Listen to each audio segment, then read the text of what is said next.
I wasn't too sure. I think she was singing to her backing tracks, actually, but singing live over them.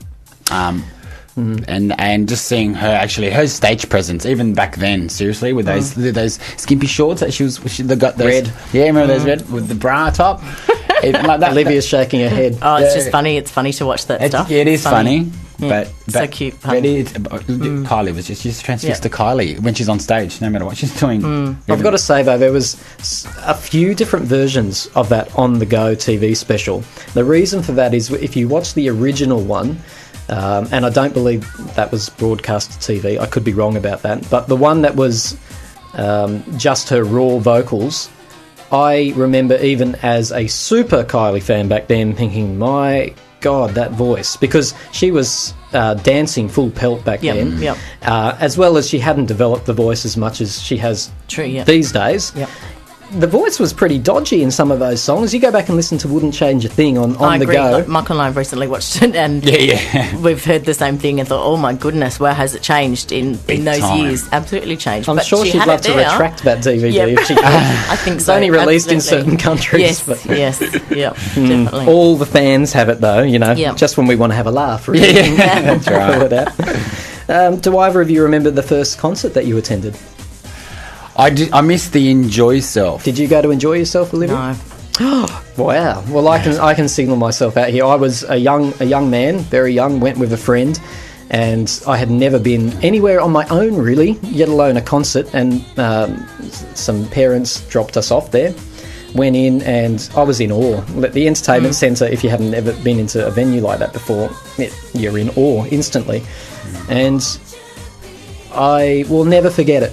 Never forget that atmosphere of having liked this woman for so long, and then to be in her presence, and then the atmosphere that they create at concerts, which I'd never experienced before. They get you pumping beforehand with lots of build up and excitement. The lights go down, and out she came, and that fantastic locomotion routine that she did was sensational. It was so slick, and it was just, she'd really learnt from Japan. She'd fixed up all those little mistakes.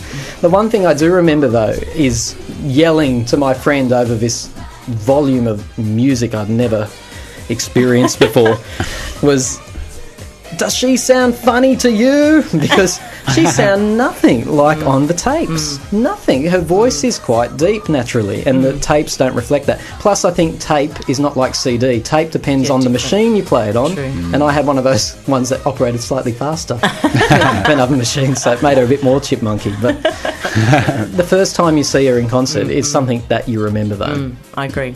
I think for me, the first time I saw her live was actually at a Mardi Gras dance party. So when she performed there, that was the first time I saw her live. Was that when she sang Better the Devil You Know? No, absolutely. And apparently that was an event it was unbelievable. You'll never forget. And it definitely wouldn't be. I mean, in the first instance, everybody knew that Danny was going to be there. So we all knew she was coming. We had an inkling Kylie was going to be there. Not 100%, obviously, until the night. That's the Mardi Gras type of parties that they are. No one knows until the night. So I remember waiting and for about 40 minutes, and then comes Danny and went, okay, well, you're great, but where's your sister? Because I've been standing here for 45 minutes and I'm going to pass out in a heaving drive of, half naked men. You can't breathe. So finally, waiting around for the next show, and everybody knew that it was going to be Kylie. And this was in the day where a lot of people would go to these parties, but you'd never have a maximum capacity in a hall. They would just fill it and fill it and fill it until it was full. There would never be a locking of the doors or anything like that. So I remember being, a few metres from the front and not being able to breathe, and we waited, and until she came on.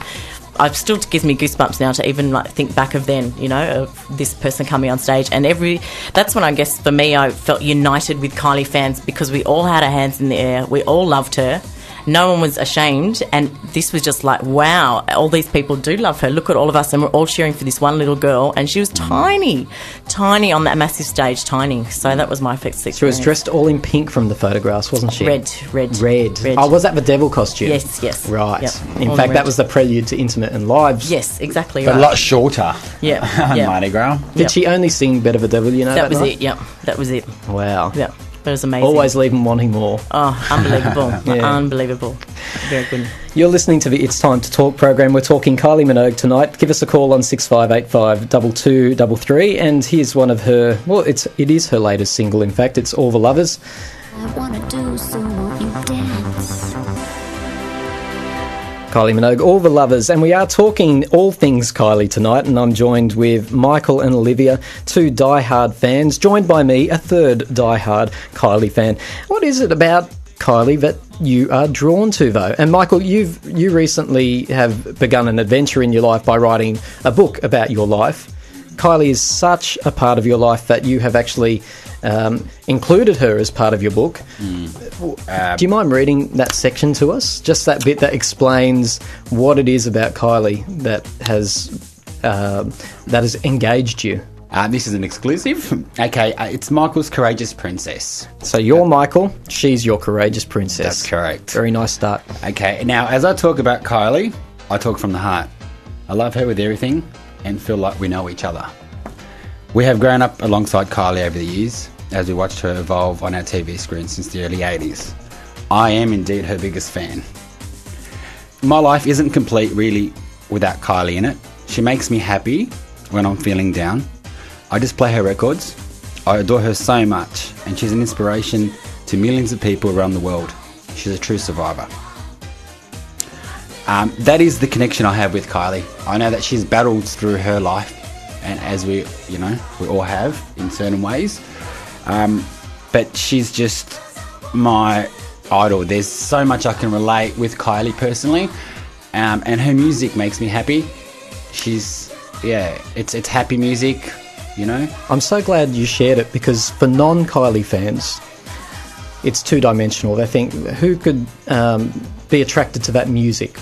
That film clip, how can that make you so happy? But in fact, there is a much deeper connection for the true Kylie devotees, and it's something that her life seems to have emulated our own in some way, and we have grown up together. Corny as it may sound, we damn well have. Oh, totally. And the things that she's been through in our life, they often are a replica of similar. We can overlay like a transparency our own lives on hers.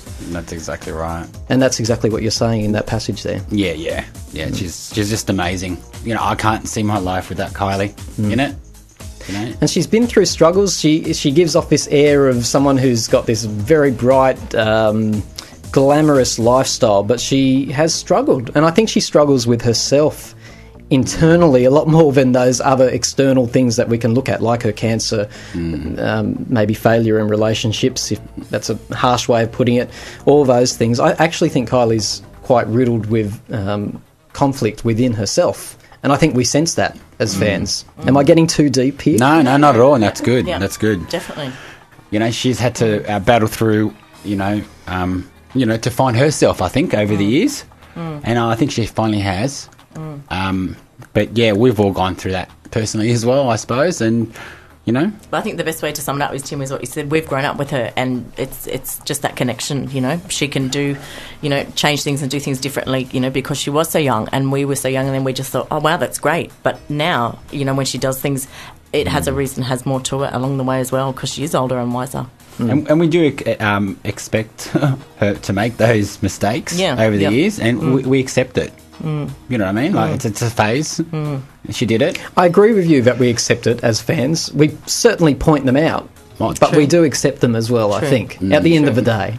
True. Yeah. But I think as fans, always just wanting a bit more, in the sense of wanting to know her more. Like when she did the White Diamond, I think, so to skip ahead in time, but always wanting to know more about her, and that's, as she gets older now and settles into it, I think more we are seeing a little bit more of her than what we just saw back in the early days of just one little bit, and she wouldn't let anybody closer and in.